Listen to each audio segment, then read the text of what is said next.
Hey everyone. Good morning, good afternoon, good evening to everyone. Wonderful that you're all joining us for our weekly webinar series. My name is Fiona Dove and I'm the director of the Transnational Institute.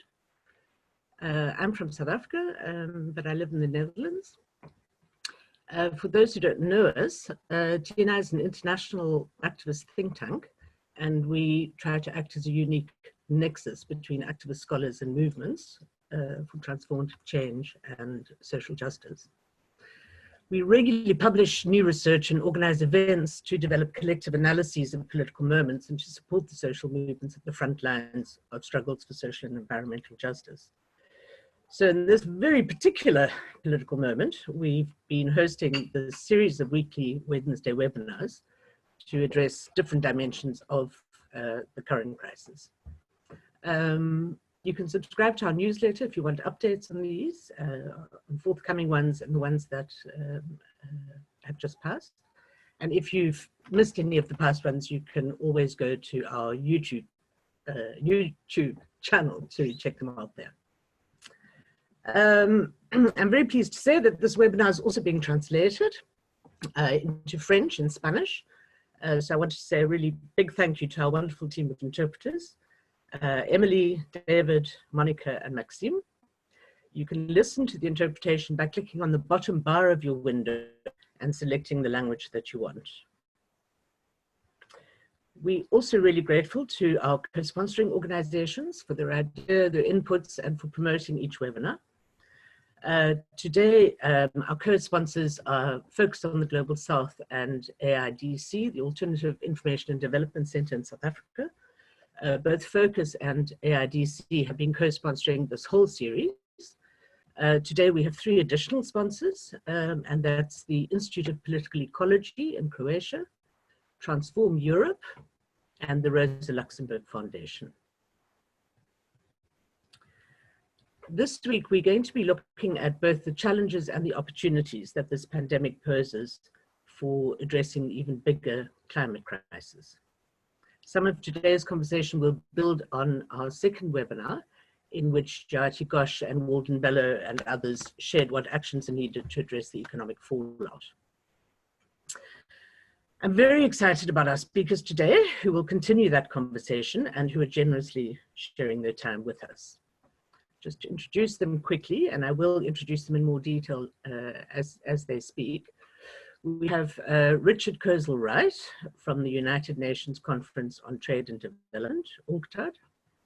We have Karin Nansen, who is the chairperson of Friends of the Earth International and a founding member of Redes, Friends of the Earth Uruguay.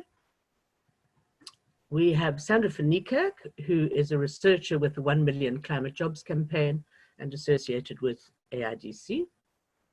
And we were to have had Asad Rehman, Director of War and Want in the UK and co-organiser of the Global Green New Deal campaign, but we just got message that Asad had to go to hospital because he was unwell. So we've heard that Asad is okay, but he's got to rest up. But we're really sorry that he won't be able to join us. For the format today, we're going to start with a presentation by Richard Kozul-Wright, and then we'll have 2 rounds of conversation with other panelists before opening up to questions from everyone. You can share your questions throughout the session via the Q&A button at the bottom of your screen. And throughout the session, we'll be sharing links to resources and further reading in the chat box, which you can see also at the bottom of your screen. And you can also engage with each other there. And finally, if you're on Twitter or other social media, we're also using the hashtag TNI webinars. So feel free to share your thoughts and reflections with us there as well. Before we begin, I would like to discuss quickly the term Green New Deal. So just to say that we're using the term Green New Deal as a kind of shorthand. And it's for talking about a program of action that addresses the climate crisis on the scale that it demands and ensuring that those affected by climate change are at the heart of any solutions. We're conscious, of course, that the term Green New Deal is very much a framing that has most resonance in the United States and Europe. And there are many other frames and ideas for describing the same kind of systemic policy changes that we need, from just transition to buen vivir, to degrowth, to deglobalization. So I wanted to start with a very quick 1-minute round, asking each of our panelists to answer briefly, what does Green New Deal mean to you? Just so we can clarify right at the beginning what it is we mean by that concept. Richard, can we start with you? Thank you very much, Fiona. Thank you for the invitation. To answer, let me take you back a decade. 2009, I was at the UN in New York. I was in charge of the World Economic and Social Survey, working on the Climate and Development Challenge in readiness for COP15. And as we were finishing that report, colleagues from UNEP, the United Nations Environmental Programme, gave a presentation of their report called A Global Green New Deal, which was obviously had the similar intent to what we were doing. Now, for me, I'm not coming from an environmental background. I do have a historical background. And for me, the old New Deal was always about the contestation of economic power. It was about regulating Wall Street. It was about the Public Works Administration and the expansion of the public sector. It was about the Tennessee Valley Authority, about the Wagner Act, etc. This wasn't, as when I listened to my colleagues at UNEP, what they understood by the New Deal. They were talking about the need to bring in private finance to deliver public goods. They were talking about public-private partnerships. They were talking about corporate social responsibility. So when we finished our report, I thought I needed to impose a somewhat different notion of a Green New Deal to what we were arguing for, and particularly the influence of the idea of a Marshall Plan, which I consider to be an international extension of the old New Deal. And we wrote a report and the conclusions of our report around that idea. We went to present the report to Ban Ki-moon as the UNSG, as we are obliged to do. And it seemed like good timing to do that. If you remember, the slogan for Copenhagen was "Seal the Deal," was the slogan. And of course, at the same time, the G20 was struggling with the aftermath of the global financial crisis, and we're talking about a new Bretton Woods that would be put into place to prevent that happening again. To cut a long story short, when we went to see Ban Ki-moon, he had very little interest in the intricacies of the international monetary system. He wanted a song for Copenhagen. I remember that was important for him. But he was not interested in the intricacies of our argument. And as you know, Copenhagen COP fell apart as developing countries came to the realization that they were going to be asked to carry the can for actions taken by the wealthiest parts of the world. And soon after that, the G20, having basically saved their own banks, shifted gear, looked to austerity as a way of getting back to business as usual. And I guess the lesson I took from that is if we're going to avoid the threat of an environmental and economic death spiral, we have to position the idea of a global New Deal in relationship and against the rules, practices, and policies of this hyper-globalized world that gave us a financial crisis and was undermining the environment. So that essentially is how I take the global Green New Deal to be about. Great. Thanks, Richard. Karin, you want to come in?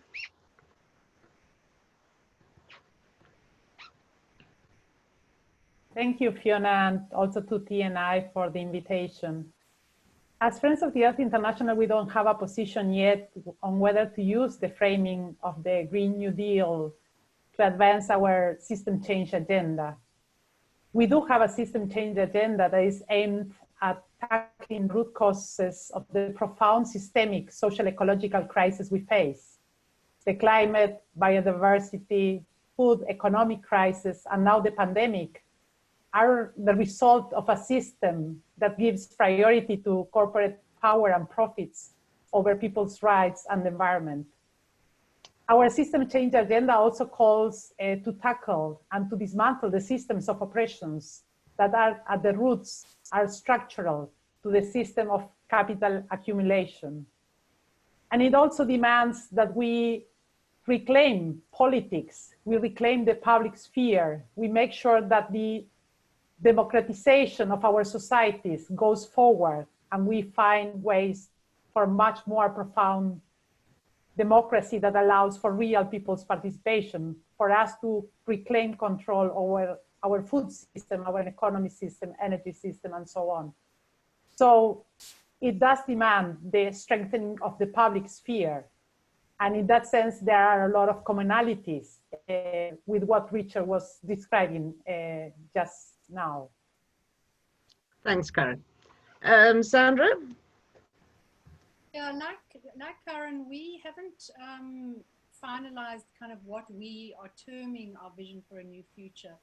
Largely, we're not comfortable with the name of a new Green Deal. And I think that is partly because it has connotations of greening the economy, green jobs, which I think has been hijacked, you know, in the climate change discourse, has largely been hijacked by big capital to mean sort of putting a veneer of environmentally friendly services and products, but is really just a way of increasing profits. So it's got that kind of connotation for us of something that is about ameliorating the worst aspects of capitalism rather than radical change. But whatever we choose to call it, I think for us, what it means, or what we hope that we can get to, is a vision of a radical restructuring of the economy that is really focused on meeting basic needs in a way that doesn't super exploit nature in the way that capitalism has been doing up to now. And even beyond that, ensures that everybody is able to live a decent and meaningful life with decent jobs. And I think we're very strong on the issue of jobs must be decent. Like Karin, for us, there's a strong emphasis on the public sector and the role of the public sector in doing this, in creating jobs, in driving a radical change to the economy. So what we're seeing it involving is potentially increased production and services, because we have so many people in South Africa and in the South who lack services, who lack basic goods. But certainly it's going to mean radical redistribution to reduce vast inequalities. So it's not going to be just about ensuring that you know, poverty is alleviated, but that there's radical redistribution in order to ensure a more equitable society. And then I think just focusing on the global aspect of the term global New Green Deal. For us, it's about building movements for change in the different countries that are able to then act in solidarity with each other on a global scale for a different future. And we you know, we hope that we can envisage such a different future that does better for us than capitalism has. Great. Thank you, Sandra. So hopefully for everyone that clarifies where we're coming from in using this shorthand. Now, to make the case for the Global Green New Deal, I'm going to give the floor to Richard, but first maybe to introduce him. So Richard Kozul-Wright is a senior economist, and he's director of the Division on Globalization and Development Strategies at the United Nations Conference on Trade and Development, UNCTAD. He's edited many volumes on transnational corporations in the global economy, economic insecurity and development, climate protection and development, and industrial policy. And he's the author, most recently, of Transforming Economies, Making Industrial Policy Work for Growth, Jobs, and Development, which the ILO published in 2014. So I'm going to hand now to Richard to make the case for a global Green New Deal in the wake of the coronavirus. Richard.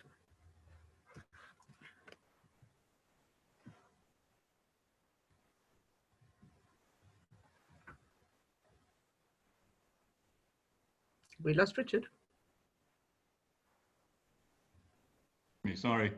Even before COVID hit, the economic prospects again across the world economy were deteriorating against this backdrop of interlinked and mutually reinforcing economic, social, and environmental stresses and crises. And as I said before, solving these crises needs to address the rules of this hyperglobalized world that has emerged over the last 3 or 4 decades, and the vested interests that have formulated those rules, particularly around footloose finance.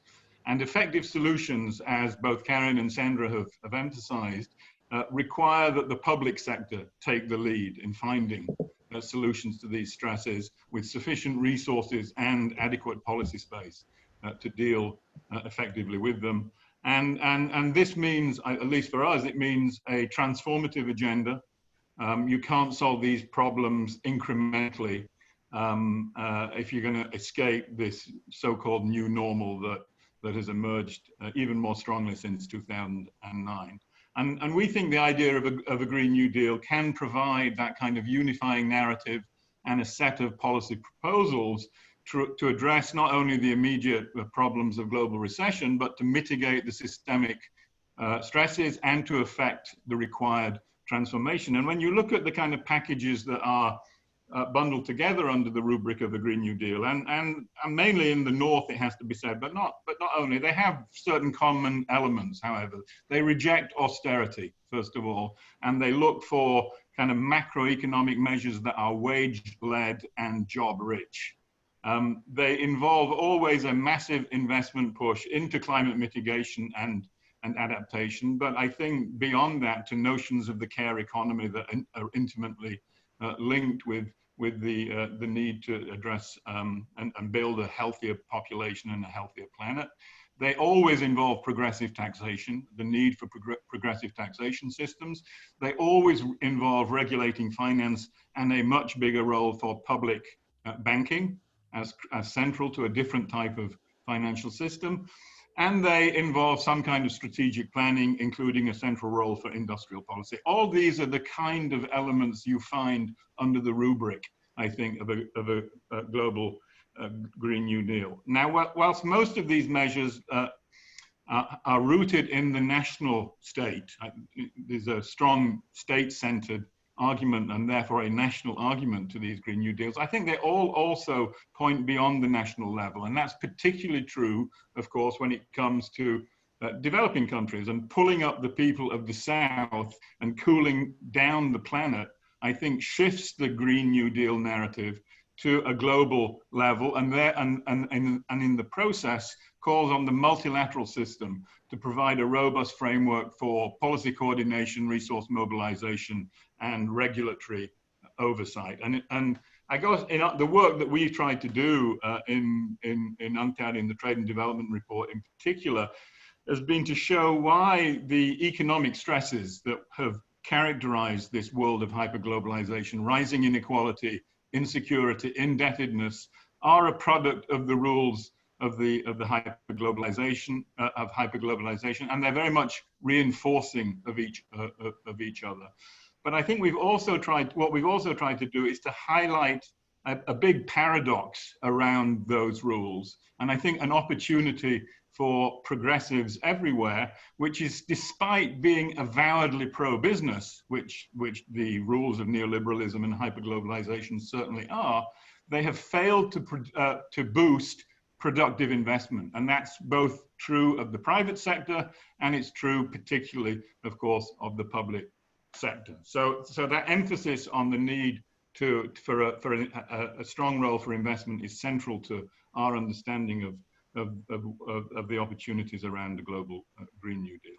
Now, the question, I guess, how has COVID impacted on this discussion? I think, and obviously, it has forced governments in the advanced economies to tear up the neoliberal rule book, first of all. When you know, Tory chancellors suddenly discover their inner Keynesian self, and Steve Mnuchin becomes a kind of implicit advocate of basic income, then you've changed your understanding of the kinds of policies that you need to pursue to address this problem. And beyond that, I think they've thrown a wedge between the ideas of what is needed for a healthy population and a healthy planet, and we know from COVID that these two things are closely related, and the idea of what constitutes a healthy economy. And I think the big question now is, how are we going to reconnect healthy people, healthy planet, and a healthy economy?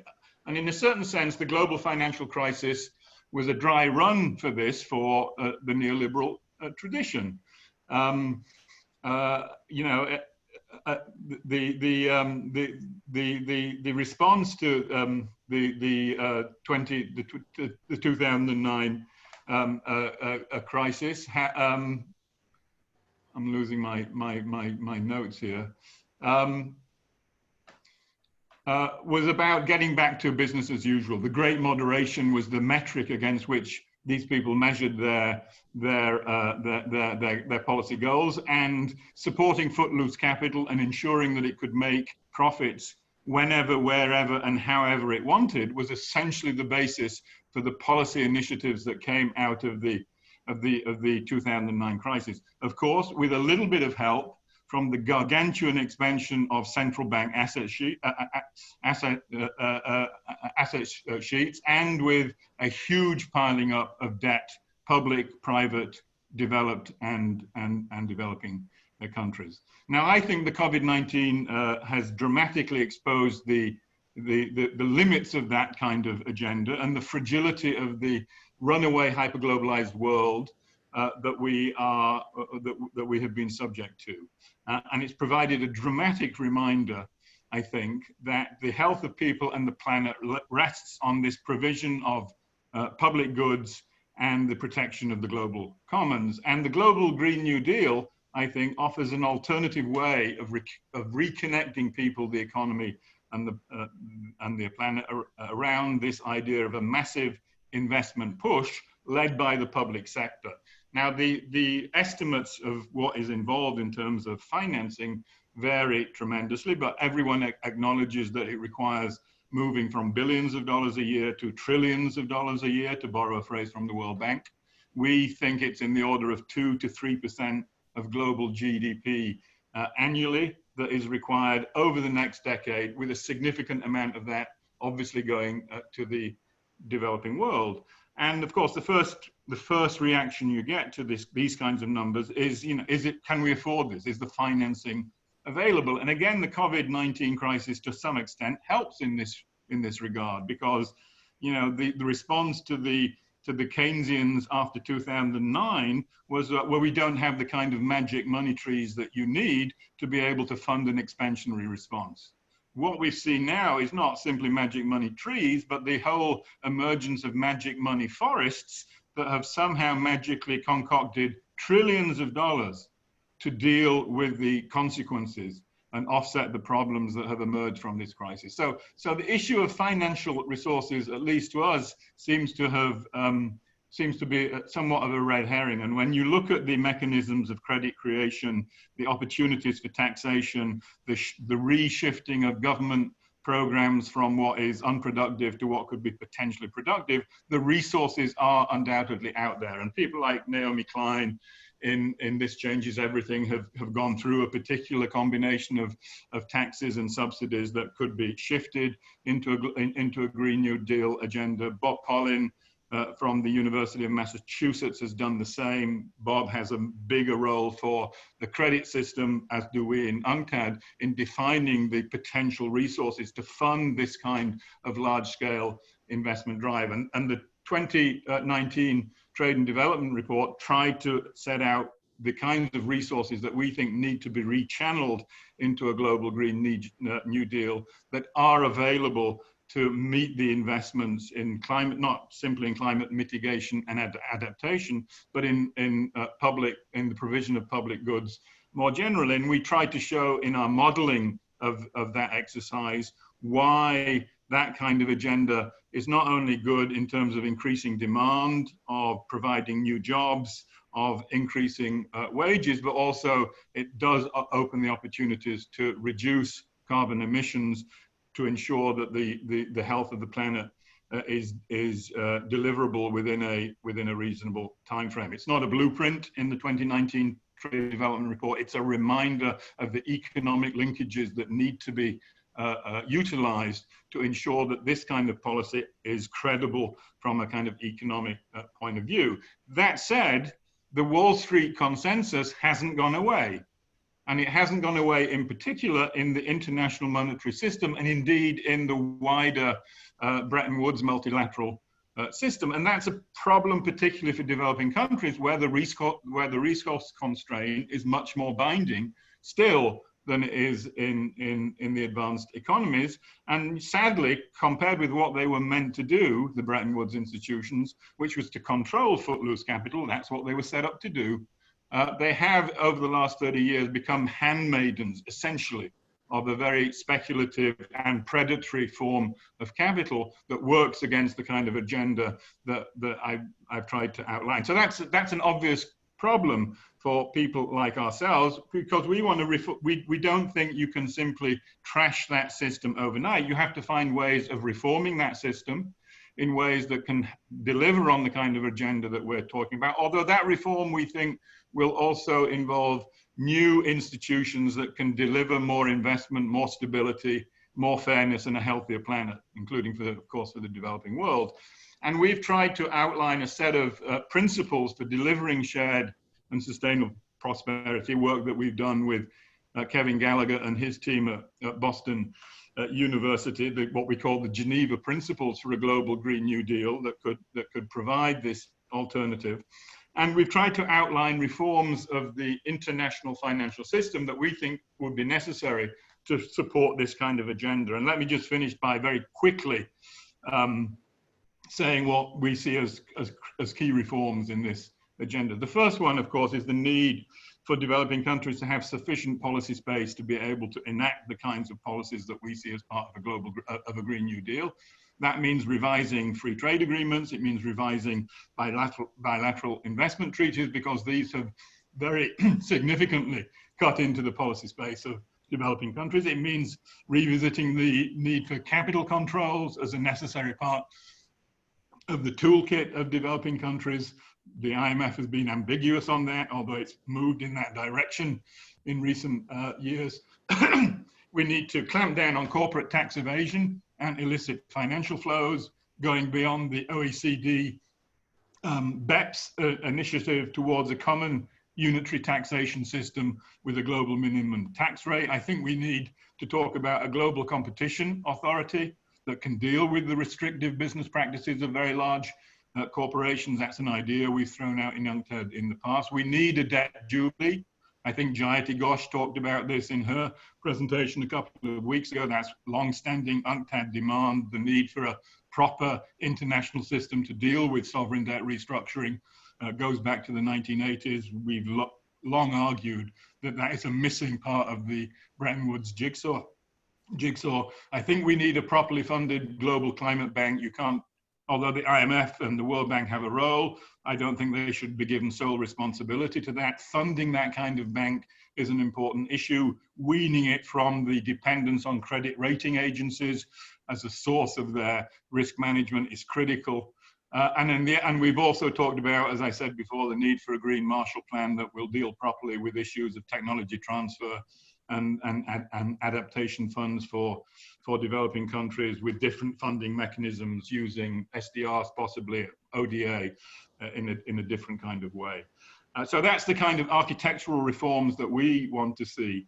And just to go back to what was said about the use of the New Deal at the beginning by Karin and Sandra, you know, a New Deal, at least for me, implies an avowedly political project. I think that was true of the original New Deal. It was responding to the anxieties of the times in the United States with a transformative agenda. That's what the New Deal was all about. It acknowledged that there were vested interests that had to be confronted, and it embraced popular voices in a way that had not been true of American politics, certainly before that. And it took policy details very seriously. And it's those combinations, I think, that make the idea of a New Deal, and in this case, a global Green New Deal, a relevant framing of the agenda that we're talking about. Great. Thanks. Thank you very much, Richard. That was really very rich, lots of activity on the chat around these issues. Karin and Sandra are now going to be given an opportunity to reflect on Richard's input, but also reflect more generally on the perspective on a global Green New Deal from their own locations. We're going to start with Karin. Karin's been the chairperson of Friends of the Earth International since 2016. FOI is the world's largest grassroots environmental federation. She's an environmental justice activist from Uruguay. She's got a diploma in family farming. Karin's worked with peasant movements across Latin America advocating for food sovereignty and agroecological, diverse and just food systems. And she was a founding member, as I mentioned earlier, of Friends of the Earth Uruguay, Redes, in 1988. Karin, you work with people and movements who risk their lives to defend the environment and livelihoods, and who are also on the front line of climate change impacts, and presumably also now on the front line of the COVID-19 impact.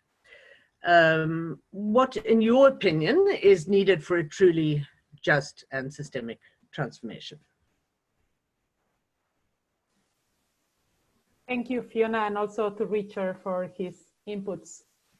So for us in Friends of the Earth, one of the things that is very clear after this crisis is that the impacts are, go well beyond the dramatic, tragic loss of human lives, and it's related to the imposition of a neoliberal logic in our societies and the system of capital accumulation in our societies.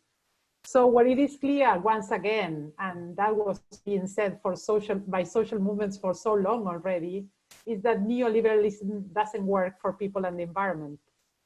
It doesn't allow to save lives. On the contrary, it really threatens our health, it threatens our well-being, and it drastically reduces the policy space that are desperately needed for addressing and tackling this and other crises. So the centrality of the sustainability of life is once again very clear, as well as the importance, the vital importance of justice, gender justice, social justice, environmental justice, economic justice, and also people's sovereignty. And this means that we radically need to change current system. We need a radical transformation of our societies and our living systems and how we organize ourselves. And this demands a lot of participation and a more profound democracy that allows us to make those changes. But having said that, it is also true that the current pandemic is taking place in a context in which democracy was also under attack, with very dramatic consequences in many countries where human rights, environmental rights defenders are being persecuted, are being even murdered throughout the world. And transnational companies are gaining more and more power and controlling our systems and controlling our economies, but also even intervening in coup d'etats, for example, in the case of Latin America, but also imposing the rules that are totally against people's rights and the environment. So democracy is really something that we need to defend and we need to reclaim in order to be able to face these challenges and in order to change current situations. Also, it became very important, the paramount importance of care work, which means that we need to put an end to the sexual division of labor. This is very key. And also the importance of public services, social security systems, health services, and so on. So it means that we really need to put a lot of emphasis on the public goods that we need to realize our rights. As Friends of the Earth International, as I said before, we have been working on a system change agenda that means that we need to move away from the fossil fuels dependent economies, and also to move away from the logic of capital accumulation through a just transition that puts at the center climate justice, but also the rights of workers, the rights of communities, the rights of indigenous peoples. It means to radically change our energy systems and building a 100% renewable energy system. But it's not only about technologies, it's also about who is controlling that energy system. It's about the need for public and community control, state-owned companies to control the energy system in order for our societies to be able to answer the fundamental questions of how to produce energy, energy for what, for which purposes, for whom, must be answered democratically. And we also need to address the issue of energy poverty. We need to guarantee the right to energy for all, which is not the case today, where many people lack access to electricity. And this demands, of course, a very huge transfer of resources from the north to the south in order to pay for the climate debt and to pay for the historical crisis that has been generated mostly by the north and of course by certain classes within the north. We also need to have a class approach, but basically it needs to build and reclaim justice. And this is our agenda in terms of the just transition. But we also need to change our food systems, both to address the climate and biodiversity crisis, but also the food crisis. And now we have, in the frame of this pandemic, a potential huge food crisis, where the relevance of local food systems and the importance of peasants' agroecology production system is becoming so evident, because we need to secure the right to food, which also needs the right to seeds, the rights to water, the right to land, but also the investment in this type of production systems that allow for the working class to access, to have the right to food, and also the development of local markets, the justice, based on justice, but also the development and the strengthening of public procurement systems that allow farmers and peasants to access to those markets, and also allow those who are more vulnerable to access to healthy food. We need to put forests in the hands of those communities and indigenous peoples who have been taking care of the forest historically, and who have the knowledge systems and the governance systems to allow for community forest management and to really tackle deforestation. The problem we face now is that most of the forests in the world are not in the hands of indigenous peoples or local communities, but are being taken over by transnational corporations through land grabbing, territorial grabbing, also by the expansion of extractive activities like mining, fossil fuels operations, and so on. So we really need to reclaim the right of peoples to control their forests and to take decisions in terms of how to manage those forests. And this implies also resisting the imposition of false solutions that are coming through a neoliberal perspective, from a capitalist perspective, are coming to our territories, are being imposed in the name of the crisis. But we know that those false solutions that are about, market mechanisms or systems for offsetting are not real solutions, because they do not work for the climate, but also they do not work for the people, and they do not, they deny the rights of the peoples. They end up being, very problematic and causing a lot of human rights abuses and denials. So we need to change the economy also. That was already very much explained by Richard. We need to have an economy that also integrates the feminist perspective of the economy, the importance of care work, but also of women autonomy, to reinforce and to strengthen the cooperative systems that are very, very important in many countries. We need, of course, tax justice. We need to stop tax avoidance and evasion. We need to make sure that we strengthen our public services. If we want to realize the rights of our people's public services must be strengthened. And of course, we also need to really reduce corporate or dismantle corporate power and impunity.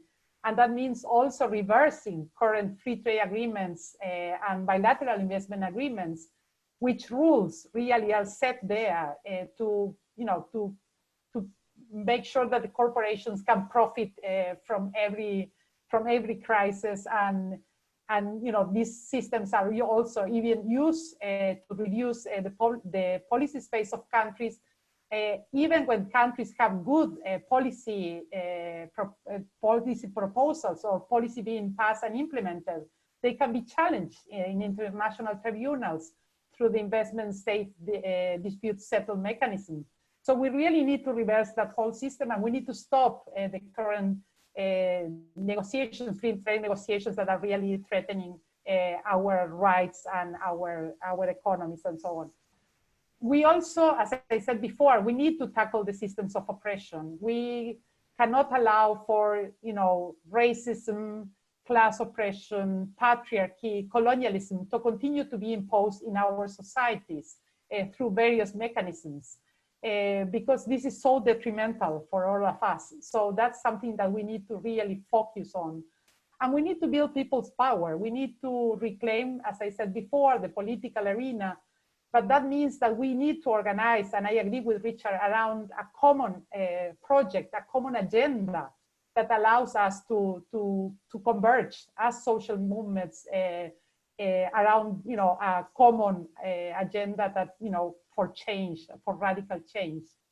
And we also need to build internationalist solidarity, because the attacks against democracy, against people's rights, against people, and really demands that internationalism becomes our, strength, that we make sure that every struggle that takes place around the world is our own struggle. And that's what we are building as Friends of the Earth, and also with allies, a system of internationalism that allows us to act, to take forward political action, to react every time community or people's organizations are being subject to persecution, or also we have a very strong delegitimation campaign, a campaign to delegitimize social movements, and that's something that we need to be very careful about. It's taking place in many countries. In Latin America, it's taking place in my country nowadays with a right-wing government, with a new right-wing government. And it really aims at silencing the voices of those who are struggling and those who are fighting for justice. So we cannot allow that to continue to happen, because there's a systematic attack, but also a very brutal and violent attack against those who are struggling for justice. And this is something that is becoming normalized in many countries. We see it in Brazil, we see it in Uruguay, we see it in many countries how it's becoming normalized. And this is something that really, it's coming to erode our most fundamental principles and humanity to change our social imaginary, but also is distracting the very basis of our societies. So international solidarity, building people's power, dismantling the system of oppressions is a cross-cutting to all the changes we are promoting in terms of the of radically move away from this current capitalist fossil fuel dependent economy towards justice and towards people's sovereignty. Great, that was really comprehensive. Thank you, Karin. I'm going to turn now to Sandra. Sandra is based in South Africa. She's a researcher who specializes in climate change and public services. She's worked for the Alternative Information and Development Center, AIDC, as well as for Public Services International Research Unit. That's the research unit of the Global Federation for Public Sector Workers. Sandra was the researcher for the 1 Million Climate Jobs campaign, which was launched in South Africa in 2011. So Sandra, can you tell us a bit more about the Million Climate Jobs campaign? What it called for, what progress has been made, what are the lessons for the Green New Deal movement? Okay, thanks very much, Fiona. So I wanted to start off, and I hope people can hear me better. I'll speak closer to the mic. I wanted to start off emphasizing what a dynamic Africa was in even before the pandemic. You know, country of enormous inequalities, one of the most unequal countries in the world, enormous backlog in housing. Huge numbers of people simply don't have houses. They live in informal settlements, very close together, squashed very, very close together, lack access to water, electricity, sanitation. We have an incredibly high unemployment rate. It's close to 40%, which if you think about it in terms of the actual number of people who don't have jobs, that's nearly 10 million people, or it's about 10 million people that simply don't have jobs in the country. And all of these, obviously these criteria of the economic health of the country impact so much worse on women who bear the brunt of a lot of the needs that aren't being met. And even before the pandemic hit South Africa, we were facing a long-term stagnation of the economy. So as Fiona said, the Million Climate Jobs campaign, or the 1 Million Climate Jobs campaign, was launched in 2011.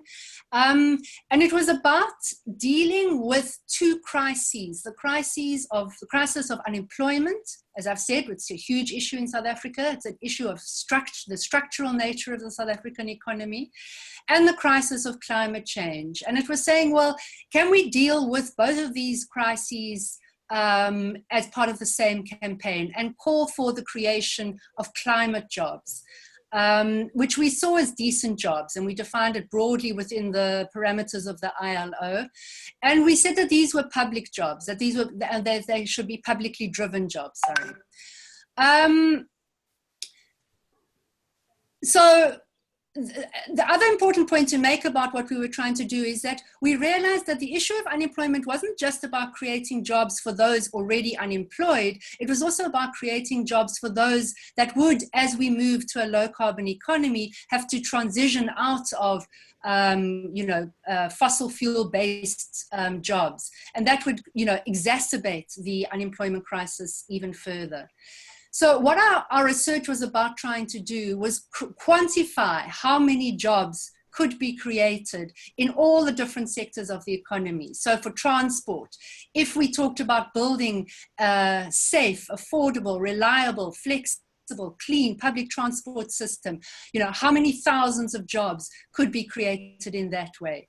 If we transition to a renewable energy system away from coal, how many climate jobs could that create? The same with local government and the built environment, retrofitting houses, ensuring that schools, hospitals, police stations were sustainable, were operating under energy efficient measures, etc. We have large numbers, as I've said, of people living in informal housing or in what is called RDP houses, which are reconstruction and development houses, which were built soon after the end of apartheid in the 1990s as part of beginning to try to meet the backlog of basic services that people had. But the houses were built, they often are built without ceilings. They often don't have, hot water. So, you could imagine an enormous program spearheaded by local government to retrofit those houses with ceilings, with solar water heaters, with measures that could make the houses much more sustainable and viable for people to live in them. Then, of course, we also talked about agroecology and the need to shift away from these large commercialized farms which contribute to climate change to more sustainable agroecology, and also looking at the need for shifts in manufacturing and industry. You asked about some of the difficulties we faced in the campaign, and I want to sort of, or some of the challenges, and I want to particularly focus on three. I think one of the biggest ones initially we found was that it was difficult for people to deal with something like climate change, which still seemed quite far, quite distant, when they had no house. They had no access to water. They had no access to electricity. You know, in that context, climate change can seem a very far and distant thing. And I think, you know, that's something to remember when we're moving forward, that we have to be addressing the basic needs of people, which in the country like South Africa are vast, or vast numbers of people don't have those basic needs.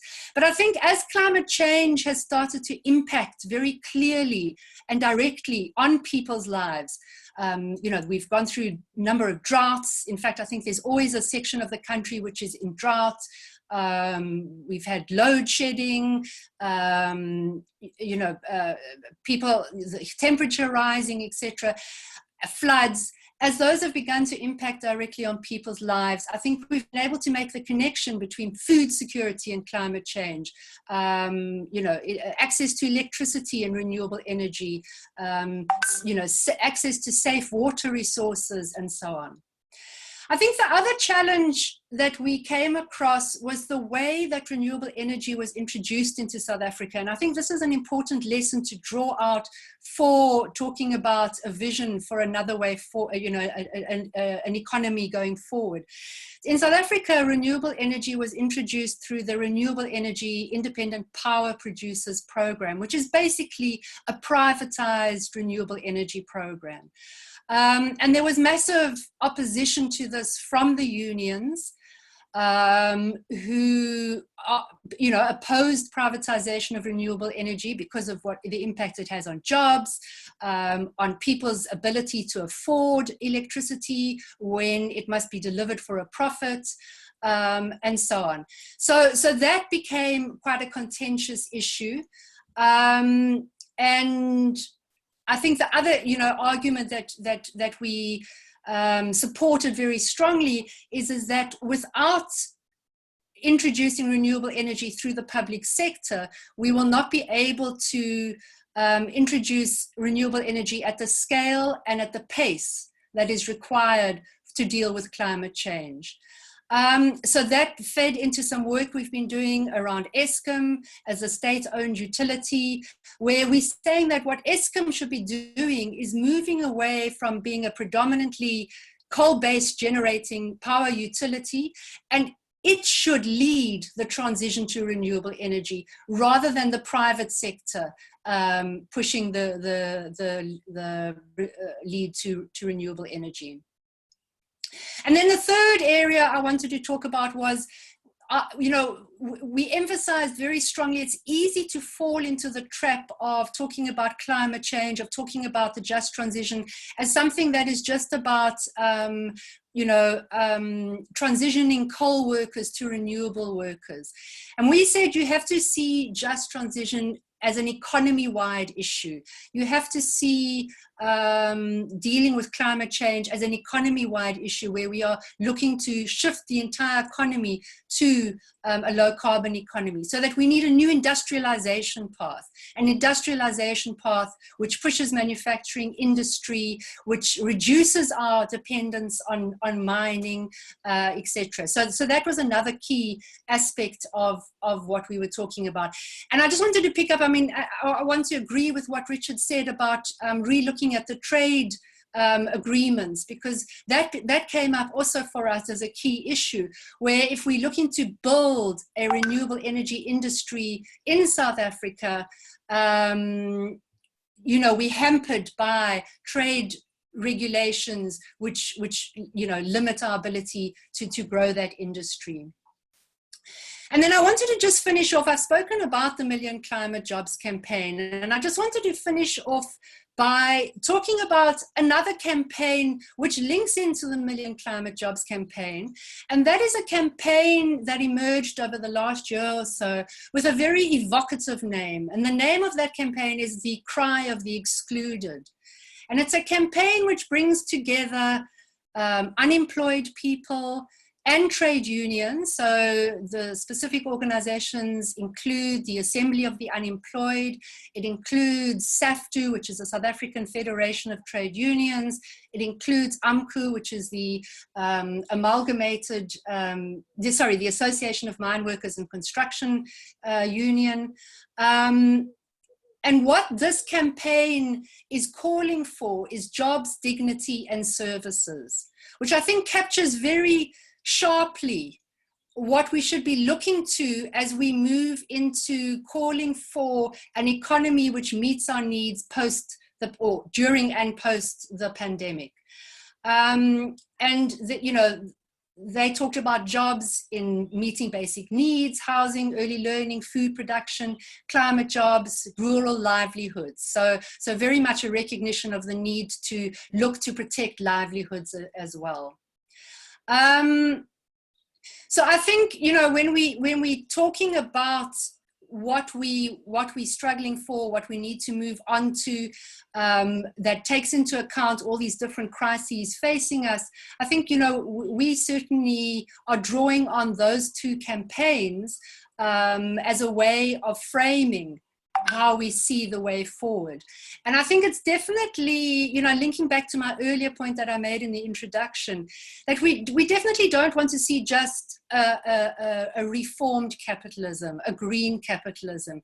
We need something that is far more fundamentally, structurally, and radically different. Something along the lines of eco-socialism. And I'll leave it there for now. Great, thank you very much, Sandra. I wondered whether we want to just look in a little more detail at the question of how do we build power as movements for climate justice. Karin, I thought maybe you could talk a little bit about your experience in Uruguay and Latin America. In building power, both in terms of energy, but also in terms of people power. Uruguay is quite well known for its renewable energy transition, but there's also been criticism. So in what way do you see the transition as having been successful or not?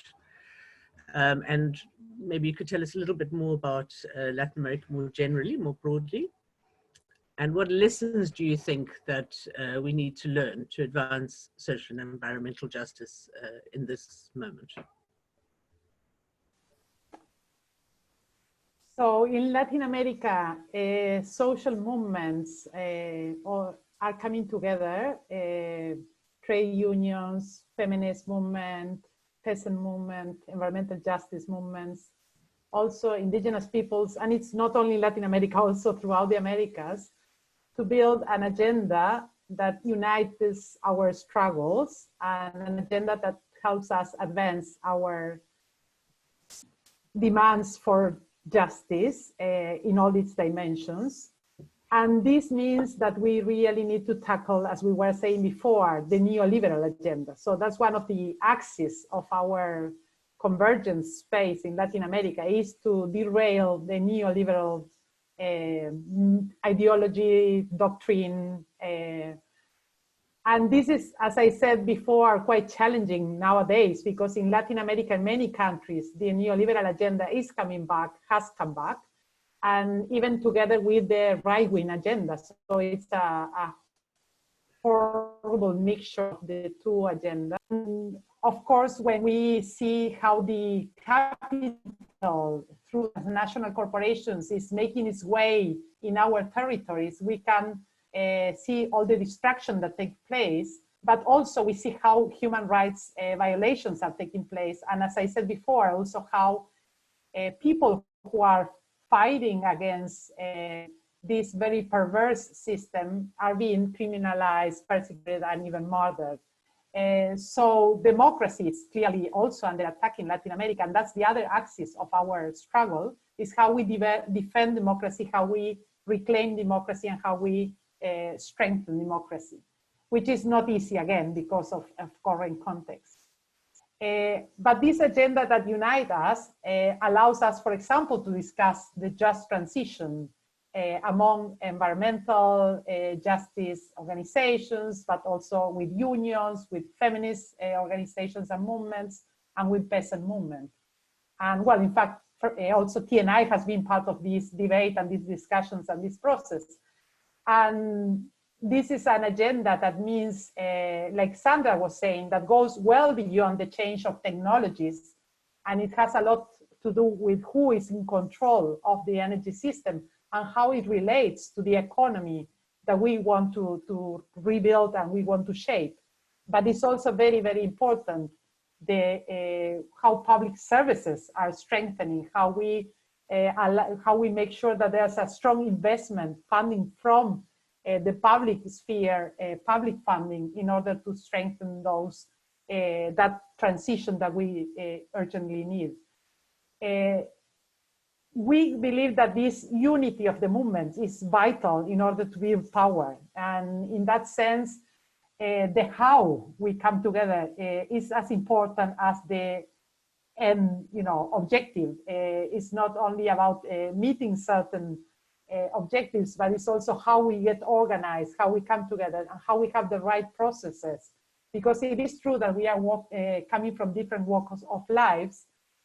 Although many of us have been fighting, against the oppressive forces in the continent, there's a history of also unity against dictatorships in Latin America and in South America.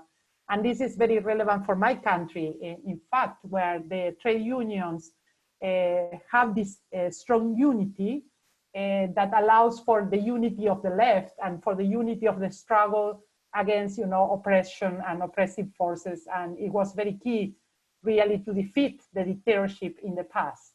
So that's what we are, building. That is our agenda mainly in terms of building people's power. But the context does not help.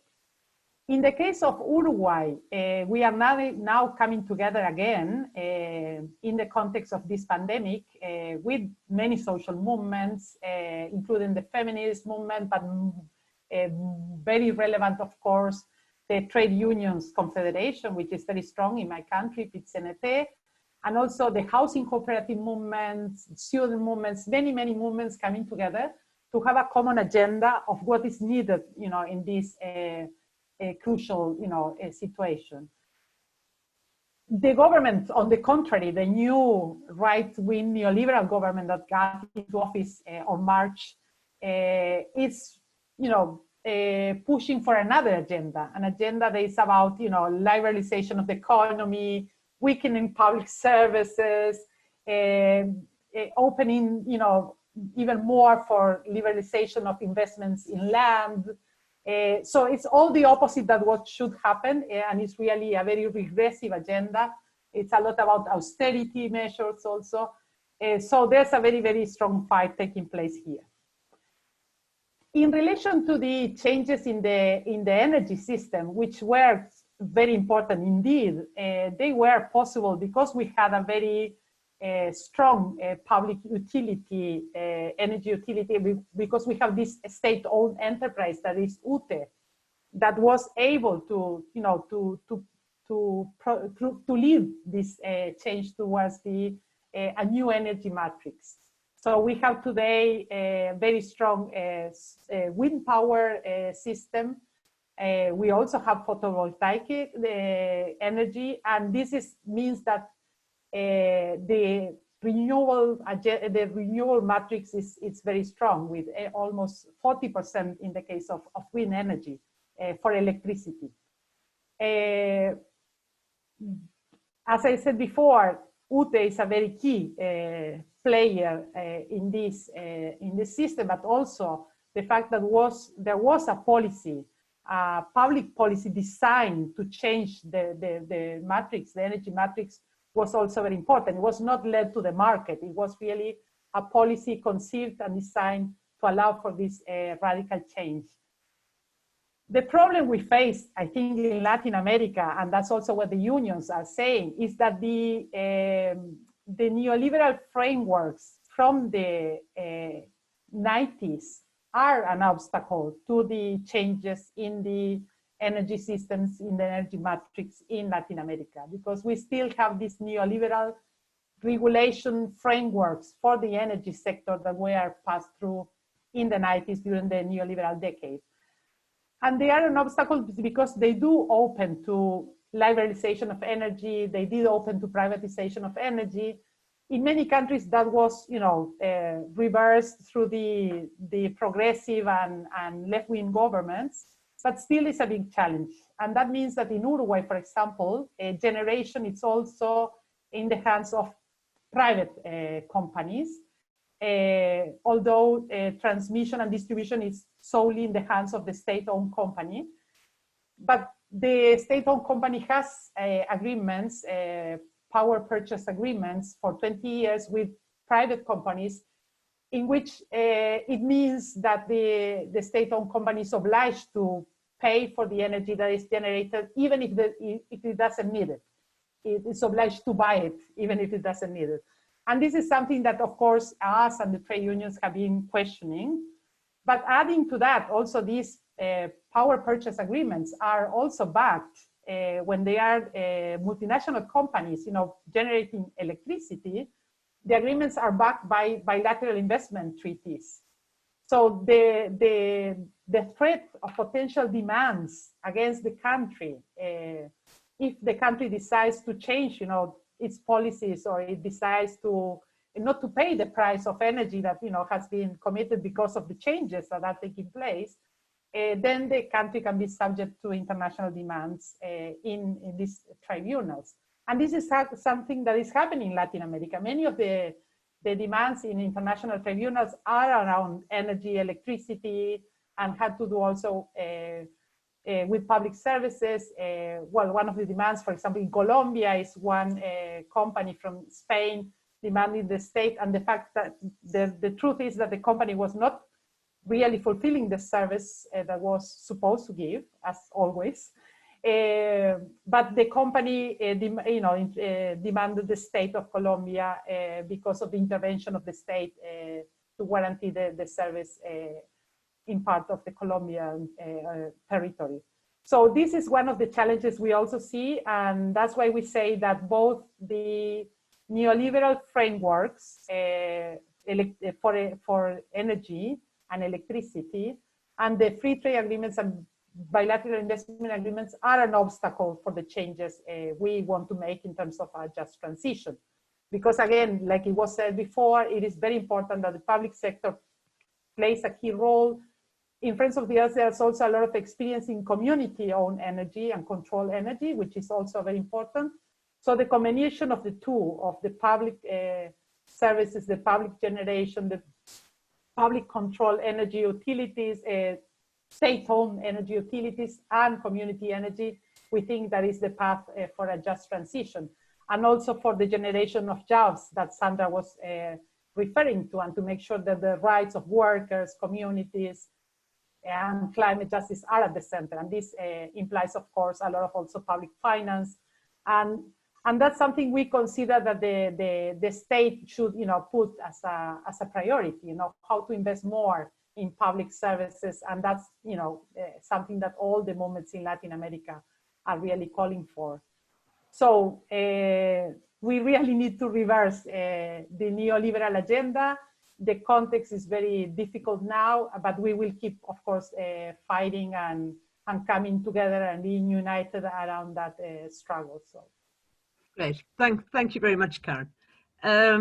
Sandra, it sounds like a very familiar story, I think, that Karin's told about Latin America. I hear resonance with South Africa. Sandra, what do you see as the way forward in South Africa, coming out of the pandemic and for addressing future crises? Well, if I was better and cleverer with words, and if I was to try and develop an alternative to that phrase "New Green Deal," I would say that what we should be doing is having a campaign of the cry of the excluded for an extreme solution. So I think, we really do need to look at extreme solutions that actually take into account the extent to which this pandemic has completely devastated. You know, people were hanging on by their fingernails before, and I think now, you know, pretty much everything's been lost. And I think it's important that we, you know, that we note that it's capitalism that has been generating and driving these crises that we're facing: the climate change, the pandemics, pollution. And that it's inadequate governmental responses to these crises, also because of capitalism. So cuts in health spending, inadequate spending on housing, sanitation, water, electricity. So I think that really just, for me, re-emphasizes the need for us to move away from this neoliberal mindset that I think Karin was referring to, and that is so also prevalent in South Africa, even in the response of the government, or the economic response of the government to the pandemic. They took an important health step in locking down the country, but they didn't meet it with a concomitant economic radical step, which could actually allow people to survive without the informal economy that so many people have survived on.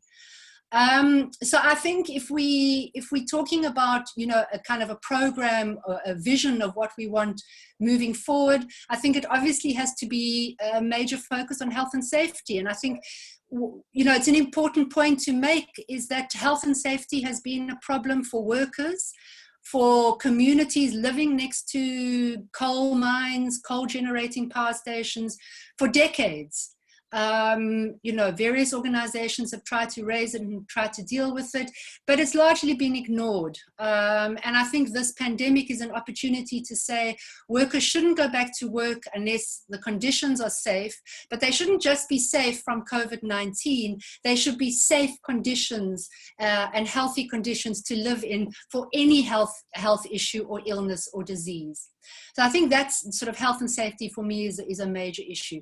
I think job creation through public sector employment, a basic income grant, which actually allows people to not just barely survive, but actually live. A public health system which can meet the challenge of COVID-19 and subsequent pandemics and disease, you know, that we're going to get in the future. A solution that deals with the spatial problems that exist in South Africa, where we still live very much with the legacy of apartheid and the spatial inequalities that is created. The lack of housing that builds houses that are sustainable, as I mentioned earlier, that institutes land reform that deals with food poverty, food insecurity, and gives farmers and workers better opportunities to survive on the land, that takes account of the particular position of women and the challenges that all of these issues create for women, and the kind of traditional role that women bear and what that means for them. The, you know, public transport, proper sanitation services. You know, I could go on. There's a whole important list of very vital services that need to be provided. And so I want to, you know, then link it to what Richard was saying right at the beginning about the need to, you know, when we talk about, okay, well, how are we going to finance this? I think the pandemic threw out of the window, as Richard said, the whole idea that governments can't afford to spend money on social services. Clearly, when they need it, government has the money. And I think we need to really take that to heart when we move forward. But I think more concretely, we need to look at tax issues. We need to fight for tax justice and end to tax havens. We need to deal decisively with illicit financial flows, as well as legal capital flights out of countries. We need to look at the issue of debt and the debt that countries are facing. Work we've been doing on Eskom and the kind of debt that it has run up. We're talking about the need to focus on something like odious debt and say, well, how much of this debt should actually be paid back? Yeah, so I think in taking forward this work, it's going to require organizing across trade unions, workplaces, communities, you know, from the formally employed to the precariously employed to the informally, you know, workers, to those who are, you know, surviving through their livelihoods. And we need to be able to build a coalition of all these groups. And I think that is the only way that we're actually going to be able to take anything forward. And I think then we need to be looking at how to build the links between what is happening in, you know, South Africa, other African countries, Latin American countries, and build a kind of an international solidarity that can build a better world. So, yeah. Great, thanks, Sandra. We're going to run out of time, and we have lots of questions on the Q&A. So we've got a team who's been filtering and merging and trying to help us collect some questions that we can ask the panel to address. One of them comes from the Institute for Political Ecology that is co-sponsoring this event. And the question, which I'm going to put to Richard first, is how would we ensure that any global Green New Deal question keeps economic activities within ecological limits?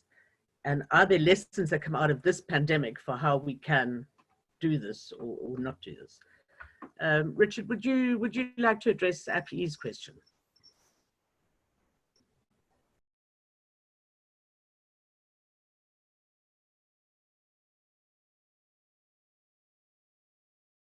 Is Richard muted again? I just think you've got to be a little bit careful about blaming neoliberalism for everything. I mean, the suffering of the developing world right now is not due to lockdown and shutdown is not a neoliberal agenda. If anything, it's the opposite of a neoliberal agenda, but it still exposes the vulnerability of developing countries to external shocks. And that vulnerability and some of the things that Sandra talked about, I think, is critical. Of course, including governments that have in the South that have bought into neoliberalism are now being hit harder than anybody else as a consequence of buying that medicine. But it also is a reminder that advanced economies, when they, even as they preach this kind of agenda to developing countries, when it's not in their interest, they will drop it at a pinch. I think we will get a real example of the kind of hypocrisy of many advanced country governments when it comes to dealing with this crisis. You can see it already in the WTO as they dole out massive subsidies to their own corporations to keep them afloat. They will be arguing that developing countries should not be allowed to use subsidies in their day-to-day struggles to build up the kinds of industries that they need to tackle the multiple problems that we've talked about today. So I think dealing with that hypocrisy of the advanced economies is going to be a big issue coming out of the crisis. In terms of I do think what the COVID-19 challenge does remind us of and speaks to the issue directly of ecology is how we deliver public goods and protect the public and the global commons is a central part of any sort of progressive agenda, and I think that is that's a lot of people like to talk about global public goods and the provision of global public goods. Of course, we don't live in a world of global government, and I think thankfully so, in my opinion. But the difficulty of providing global public goods in the absence of global government, and that governments are responsible for public goods at the national level, is it's an old challenge that has haunted the multilateral system since its inception, really. And the finding, I think, more democratic mechanisms at the international level, more representative mechanisms at the international level to deal with these problems, to deal with the problems of policy coordination, of dealing with the problems of international taxation, dealing with the problems of illicit financial and licit financial flows that make the lives of developing country policymakers all the more difficult. That is a huge challenge. I think how we think about that notion of representation at the international level really still has not been addressed. All we can say is that the current institutions really do not show the kind of degree of representation that is necessary to deal with certainly the problems that most policymakers in the developing world face on a day-to-day basis.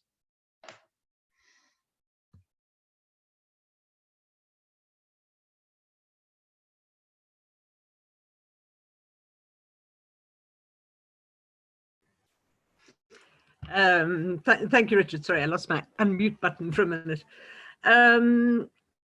I wanted to ask Karin and Sandra if they would very shortly respond to the same question and to Richard's comments. Perhaps, Karin, we'll start with you. Okay, thanks. So yes, definitely we need to go for a system change agenda that allows us to live within the ecological limits. And that is because both the global impacts of this current system, as we said, the biodiversity crisis, climate crisis, which has a global dimension, but also because the environments and the territories and livelihoods of peoples at the local level. So it's the combination of the two. We need to consider the global impacts of current production systems and current modes of production, but also we need to look at the local implications and the implications for the rights of the peoples. And that is very clear when we look at the energy system, how, you know, the development of infrastructure for dirty energy projects, for example, means massive land grabbing, it means destruction of forests, it means contamination of the water, it means, you know, destruction of livelihoods. So it's really a massive violation of very fundamental rights, but also it means that the systems that allow, the systems and functions that allow, you know, for life to exist are under, you know, huge pressure and are, you know, being threatened. So both for global reasons, but also for local reasons and for people's rights, is that we really need to live within the limits of the planet. Having said that, the justice that you mentioned is key. So it's not just to say within the limits, but how that space is distributed and shared has been one of the main problems. If we look at the climate crisis, it's clear that those who have generated the crisis are mostly in a very small portion of the population, and are very few countries that historically are responsible for generating the crisis, while those who are most affected in the south are the ones that have not contributed to the crisis.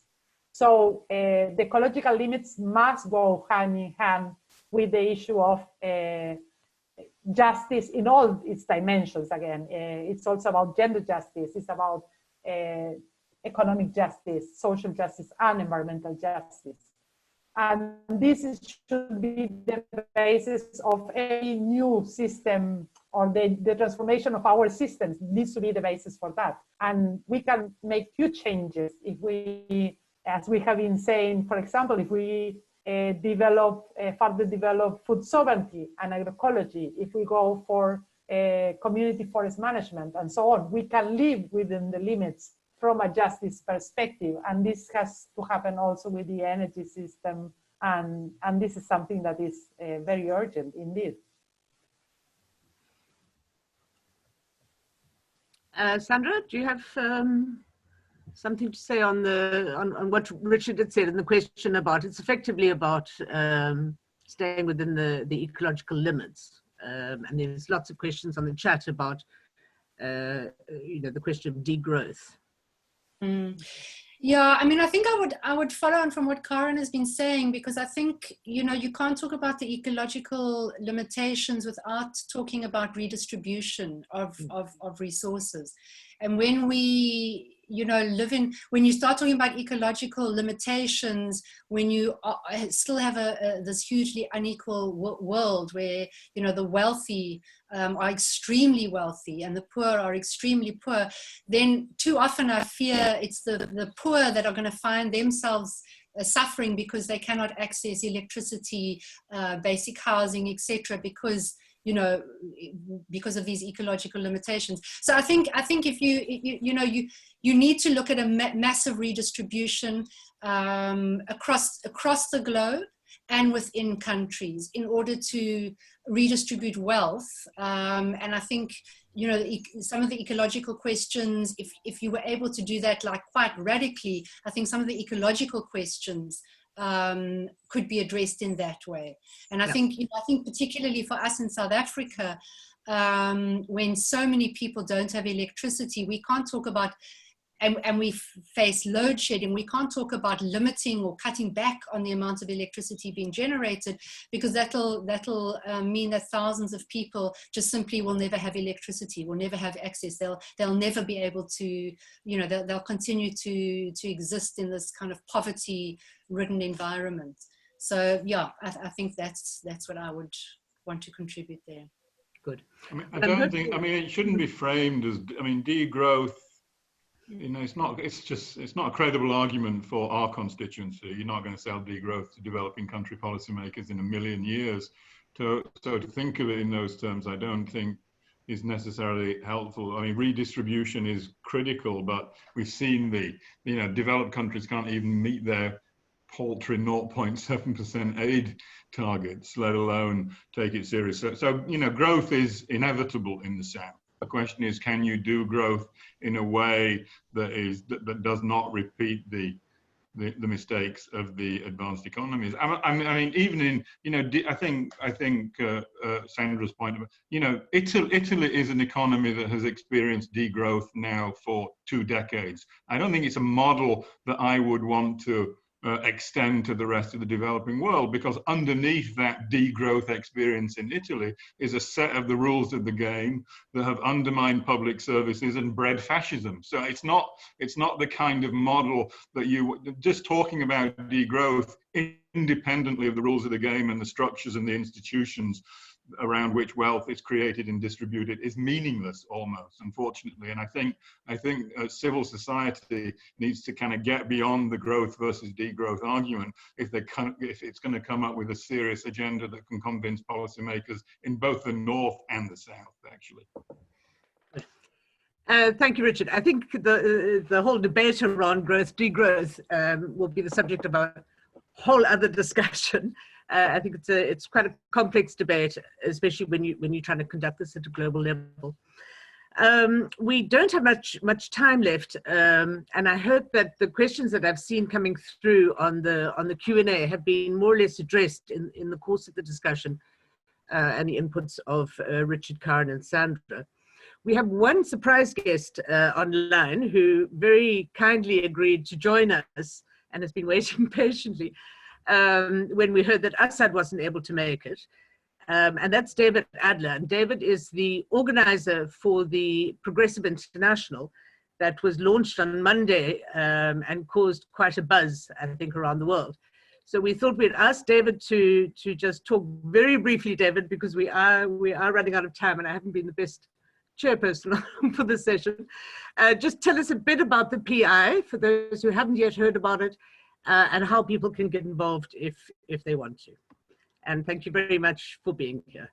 Sure. Thanks so much for having me, Fiona. It's been an excellent discussion to tune into. And I feel very lucky because I don't actually have to cover very much substance, because I think the motivation for this project has been spelled out in great detail by the panelists so far, which is that, the recognition, obviously the framing of this event is fundamentally the recognition that the crises that we're facing are global, as are the networks of distribution, as well as learning that's happening at the municipal level.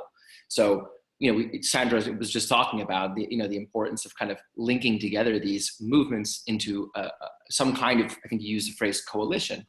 So that's, we come to that with that premise where, progressive forces, broadly speaking, are far less well organized than our neo-fascist challengers who are organizing in something like a nationalist international, as well as the neoliberal set that organizes very openly at Davos every year. And maybe the distance between those two is the daylight is closing between them. But that I think the premise is the idea that we really lack some of the fundamental infrastructure for internationalism. And there's so much, what I think you spoke about the response we've had since Monday, and it's been very positive, I think, because there's a lot of appetite for some kind of vehicle for international solidarity. We've been stuck in a kind of position where solidarity really is not much more than a slogan. And, Bolsonaro gets elected in Brazil, and what do? We take to our Twitters and we say, we stand in solidarity with the people of Brazil, because we don't have very much else that we can do, because a lot of the, and of course there's many existing efforts. The last thing we want to do in the presentation of this progressive international with the few groups that we've convened already is pretend that we're reinventing the wheel and there are not other groups who are doing this work. But I think there's a sense in which 1,000 flowers, especially at this juncture, have to bloom. And so the idea is that we want to help build that infrastructure and help build that coalition Sandra was mentioning. UNCTAD has been doing God's work, but if we can connect some of those ideas with social movements around the world, building on the successes and failures of something like World Social Forum in years past, then that would be fantastic. Now, I think just by way of explaining how we're thinking about the membership in this progressive international, I think the idea is that past internationals focus primarily on political parties. That's the premise of the Socialist International, for example. And there are many networks that link together in federation form, trade unions also. But the goal of this progressive international is really to match where we are in the 21st century, where you may have a lot more loyalty to your local, rag newspaper, workers' rag newspaper, than you do to your political party that would have frayed and cartelized over the past 30 years. You may have a much closer relationship to your local social movement that's helping to organize, or your tenant organization, than you would to your trade union. I mean, I speak here as a millennial. So many of us are not unionized. So we see it as essential that all these different types of organizations that we're sort of welcoming that associational pluralism into this international.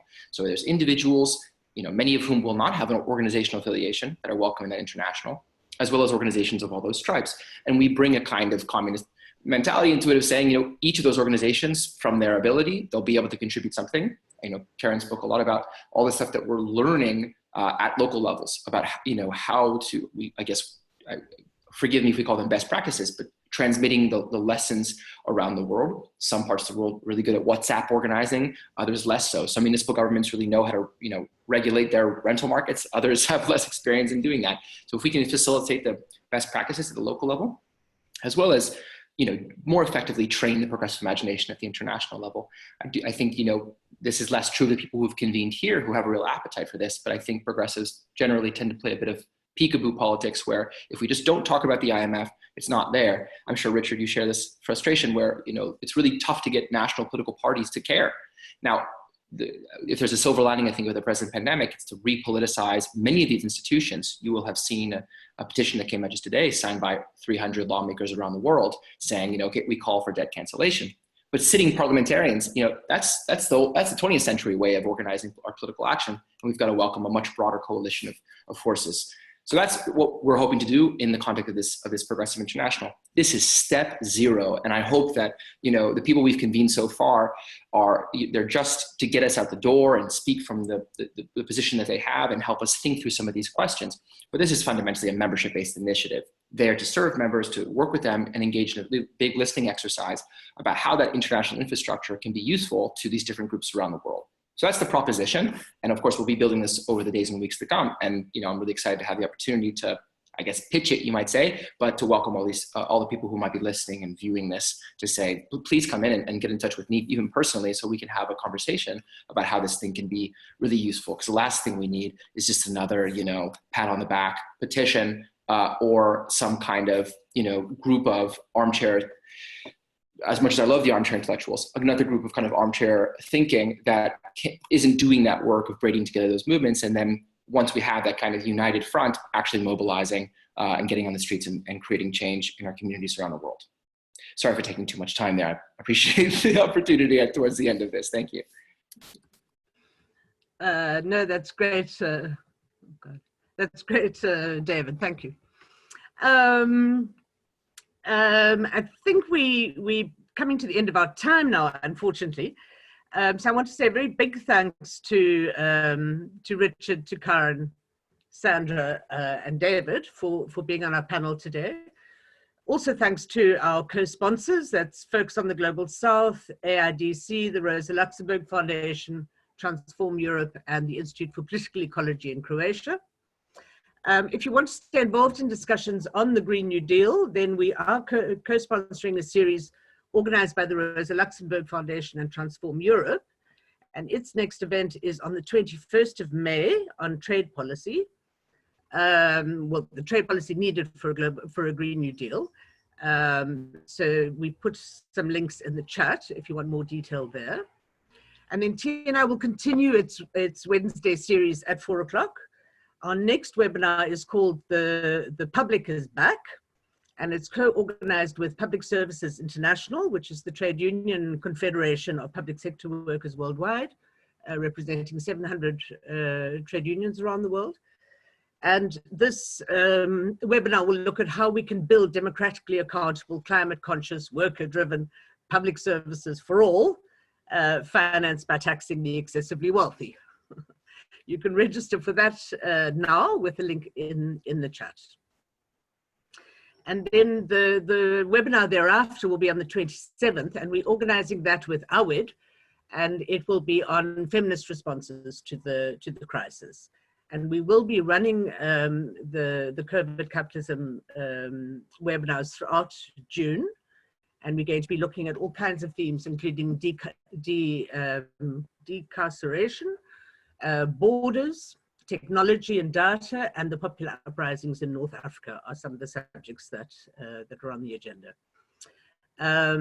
Not part of our Wednesday series, but we wanted to take the opportunity to announce it, is that on Saturday at 7:20 p.m. Central European Time, we have another event that we're doing with other organizations, entitled The Future Beyond Shell. So there'll be activists and artists from around the world trying to imagine a future without Shell and big oil. And again, the link is in the chat if you'd like to join that. To make sure you don't miss future events and to receive links to all the recordings of our webinars, please do subscribe to our newsletter. And if you found today's session useful, please also consider donating to TNI via our website.